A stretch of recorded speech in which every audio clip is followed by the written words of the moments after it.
Missouri's governor shares some encouraging news concerning COVID-19 numbers. The Carl Junction Area Chamber of Commerce is taking extra steps to protect visitors and staff from COVID-19, and they're using a local business to do it.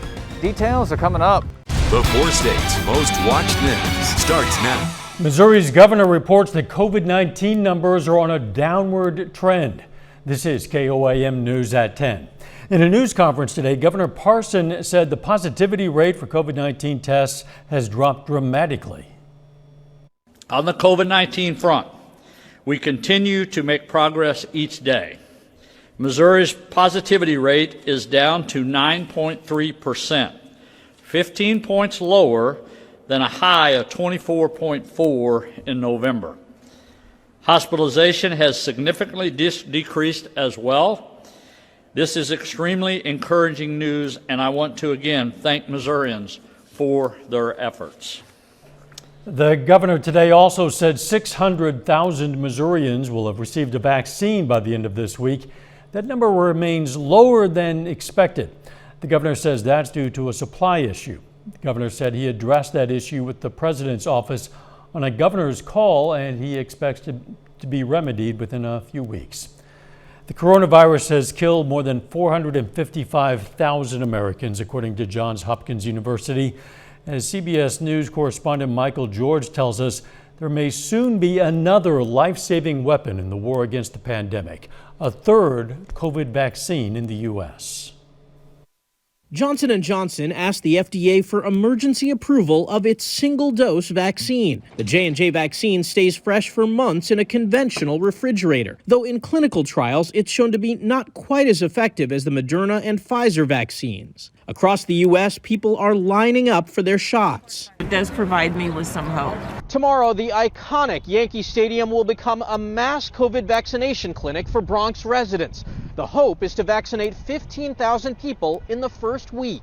These Kentucky cousins are helping seniors register for vaccines. We realized this was a need and that, our grandparents probably weren't the only senior citizens who needed help doing it. And there's promising news of a new antibody test being developed by scientists at the University of Denver. It could determine whether someone testing positive for COVID will have mild or more severe symptoms. On Capitol Hill, Democrats are preparing to push President Biden's $1.9 trillion COVID relief plan with or without GOP support. This is the necessary first step in getting our economy up and running again and getting our arms around this COVID crisis. Republicans are calling for a much smaller spending bill. The remaining damage to our economy does not require another multi-trillion-dollar non-targeted Band-Aid. Into Thursday night, Senate Republicans forced votes on a slew of amendments in a marathon session known as a vote-a-rama. Michael George, CBS News.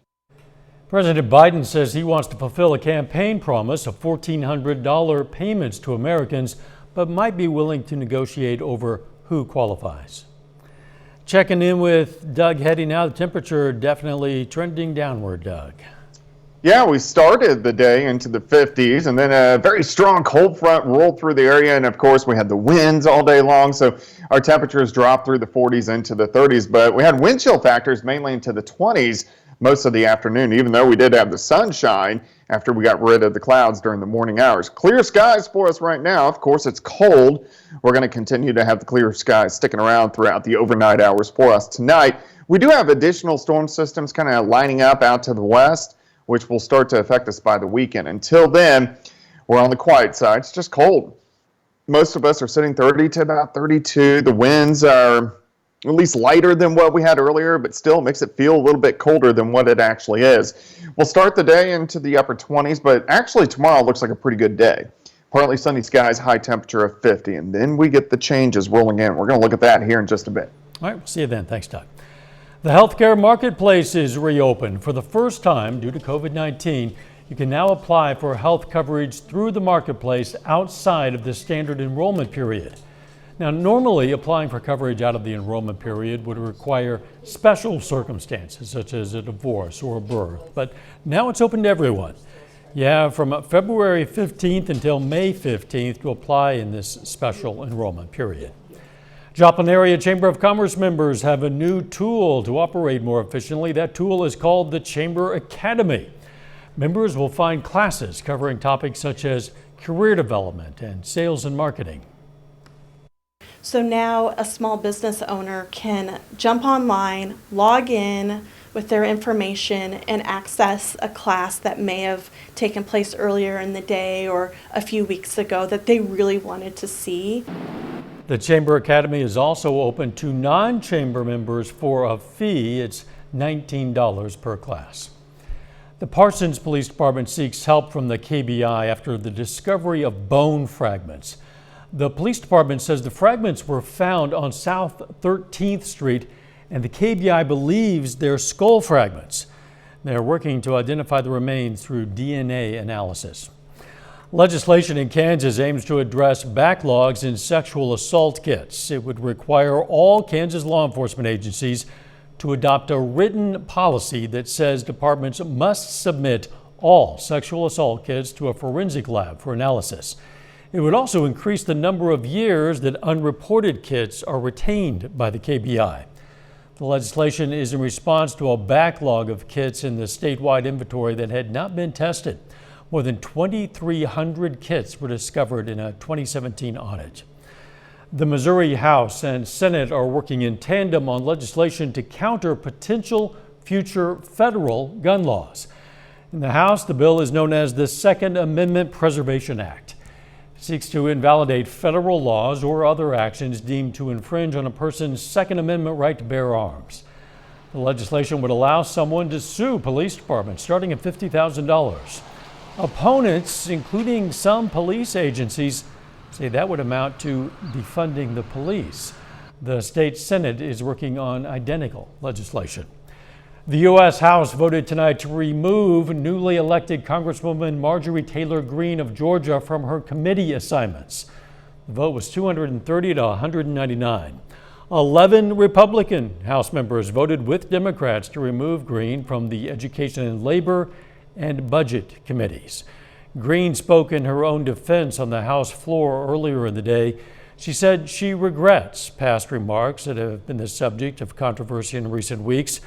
The uproar stemmed from Greene's comments, behavior, and social media activity. Before being elected to office, Greene expressed support for QAnon and various conspiracy theories. That includes one conspiracy theory that the Parkland mass school shooting was a fake so-called false flag operation. Still ahead, how one local company says it's bringing the fight to COVID-19. And later, a McCallie senior looks to become the newest member of the 1,000 Point Club. Money since 1966. This pandemic has been rough on a lot of businesses, but it's also helped create some new ones. That includes a Carl Junction company that's in the business of disinfecting everything in rooms, including the air, with electrostatic sprayers. KOAM's Mike Mahoney spoke to the company owner and a customer to learn more. Carl Junction, Missouri's Envirotex LLC is only a month and a half old, but they've already landed some big clients, including the Joplin Community Clinic, some local bars and grills, and the Carl Junction Area Chamber of Commerce. They're in demand because they're in the business of killing the coronavirus via electrostatic fogging. It's a great way to take that next step. We clean, we wear masks, we social distance, but just another added thing to protect ourselves, protect myself, protect my employees, and then also just the people that come and go. The EPA says that electrostatic sprayers apply a positive charge to the liquid disinfectant, and that positively charged disinfectant then attaches to negatively charged surfaces, which allows for a more efficient coating. Envirotex LLC provides a fogging service, which is a method endorsed by the CDC to disinfect both surfaces and the air, and uses a product found on the EPA's list of COVID-19 disinfectants. The specific disinfectant used is a company secret, but I was able to confirm it's on the EPA's list. The solution that we use, it kills all airborne pathogens. It is not specific to COVID. People are all talking about COVID. That is the big push right now. But what we also do is it also kills the flu, MRSA, mold, bacteria. Envirotex LLC co-owner Jan Grant also answered the question she gets most often. How often should this service be used? There is not a concrete answer as far as how long the fogging lasts. It has to do with the amount of traffic through your business, through your home, through your vehicle. Once a business or a structure has been treated, it is good until it is contaminated again. Envirotex LLC recommends bi-monthly foggings to most of its customers. In Carl Junction, Mike Mahoney, KOAM News. If you'd like to see what the EPA has to say about electrostatic spraying or see a list of COVID-19 disinfectants, you can find links in this story on KOAMnewsnow.com. Doug Heddy's up next with his complete forecast. And later, we've talked a lot about the Chiefs quarterback, Patrick Mahomes, because he's really, really good. But the guy he's going to face off against this weekend, he's okay, I guess. In sports, we're going to hear from the Bucs head coach about his culture-changing quarterback. Hungry and looking. Club or online at planetfitness.com.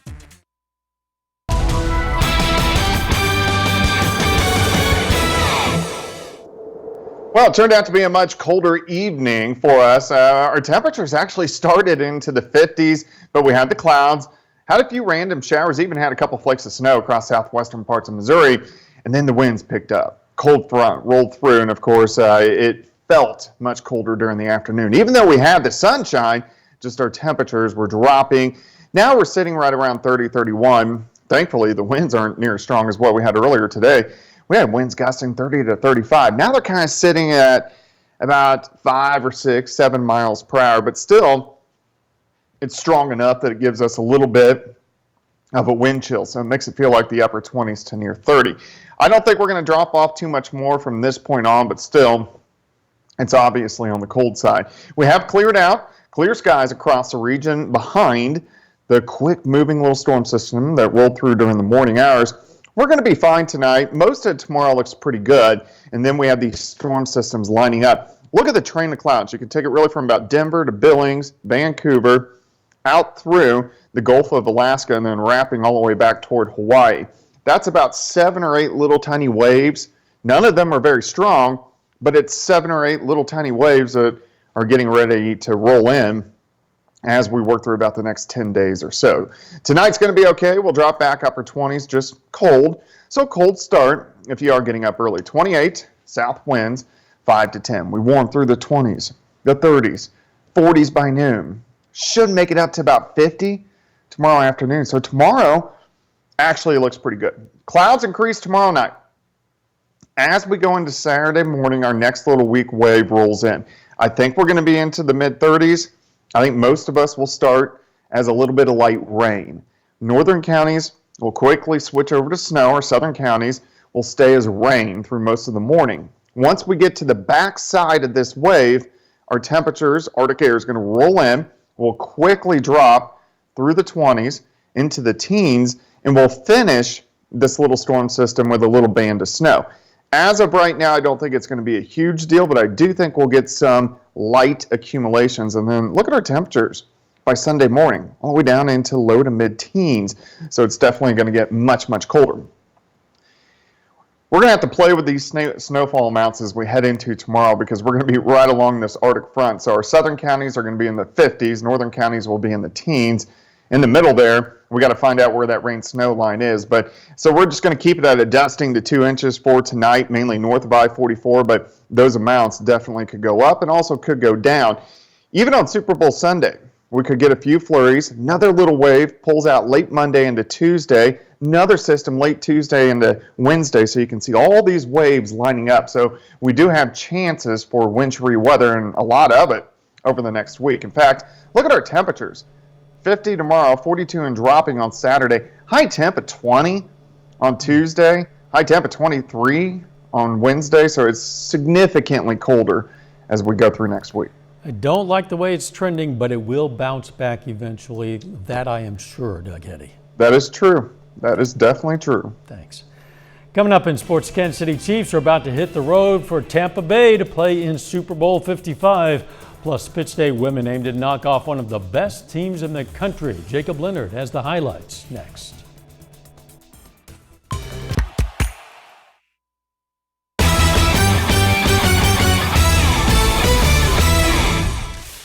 The Pittsburgh State Gorillas are back home tonight, hosting Central Missouri. On the women's side, it's a big one for the Gorillas against one of the best teams in the country. UCM currently number 21 in the nation, riding a 5-game winning streak to get to 12-2 overall. A good start for the Gorillas. Maya Williams hits the 3. Then Williams, nice look across to Tristan Gegg. Gegg had 9 in the first half. Kaylee Demitz gets going in the second quarter. Smooth floater here off the window. She also gets 9 in the first half.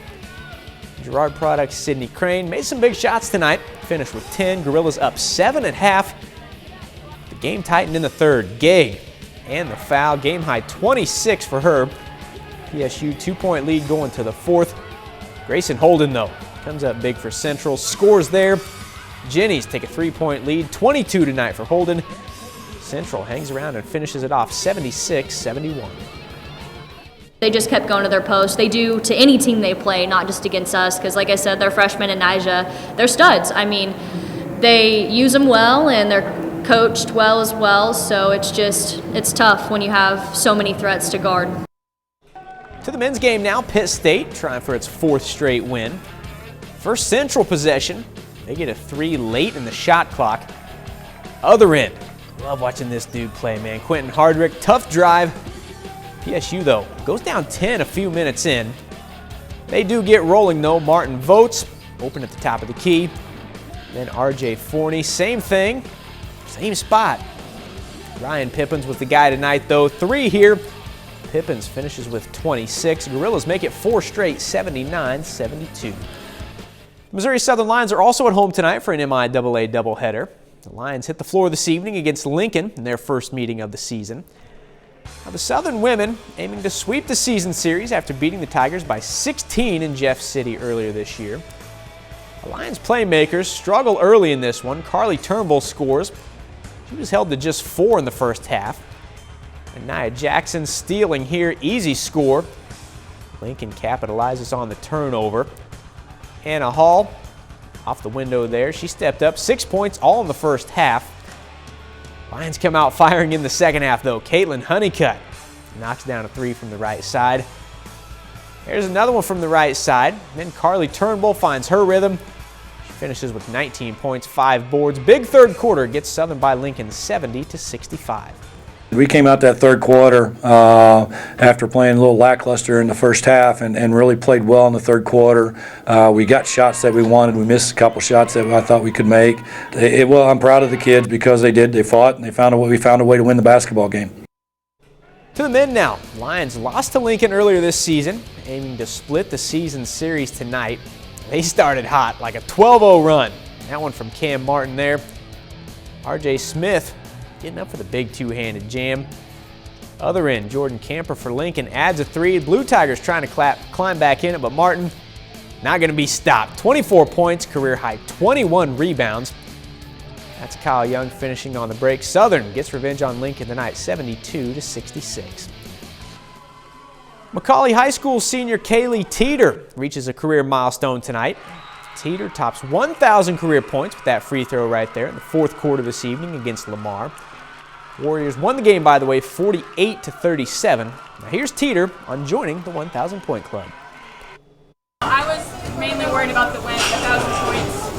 It's like a personal goal, but a team goal is more important to me than a personal goal. The Warriors are now 2-0 in the Warrior Classic with tonight's win. The Kansas City Chiefs are just 3 days away from playing for a second straight title. The Chiefs face the Tampa Bay Buccaneers on Sunday in Super Bowl 55. Kansas City is expected to arrive in Tampa Bay on Saturday, just 1 day before Super Bowl 55. Now, it's not really a surprise they're in this game. They were obviously champs last year, went 14-2 this season. The other side, though, maybe a little surprised the Bucs are here. Tampa was 7-9 last year, but they brought in this guy 12, and here they are with a shot at a ring 1 year later. The great quarterbacks all have it. They have the ability to will themselves on other people to make sure that everybody has bought into the cause, and the cause is a ring, putting a championship in your trophy case. So Tom brings that attitude every single day, and it permeates throughout the entire locker room. That's a look at sports. We're back with more news after this. KOAM TV. Take some time now to honor a local veteran, Staff Sergeant Edward Dixon III. The Joplin native served in the U.S. Army, and we are proud to salute Staff Sergeant Edward Dixon III. He's tonight's four-state hero. Paramedics in Reno, Nevada welcomed a baby girl who was born in the back of an ambulance. They posted these pictures on Facebook showing Sabrina Coronado right after she gave birth to her daughter, Taya Rain Eagle. The little girl was born during a snowstorm on January 23rd. The ambulance pulled over to the side of the road where the paramedics helped Coronado deliver a beautiful baby girl. The mom and newborn were okay, and the ambulance then transported them to the hospital for postpartum care. The Facebook post said, "Welcome to Taya and congratulations to her mom." We pass on both sentiments ourselves. Hey, remember, join us tomorrow on Fox 14 and here on Channel 7 on Saturday for our Super Bowl special, Run It Back. Jacob Leonard has interviews with former Chief Kendall Gammon, score predictions, and a whole lot more. That airs tomorrow night, 6:30 Fox 14, and again Saturday, 6:30 here on KOAM. Might as well record them while you're at it. Let's check back with Doug for a final look at the weather. All right, Dow, tomorrow looks pretty good. It's going to be 50 degrees, but 42 and dropping on Saturday, a little bit of rain and snow. And then, of course, talking about Super Bowl Sunday, which my graphic just messed up, but it's going to be cold. We're going to be sitting into the lower 30s. Thanks, Doug, and thank you for joining us. Let's take care of ourselves and each other.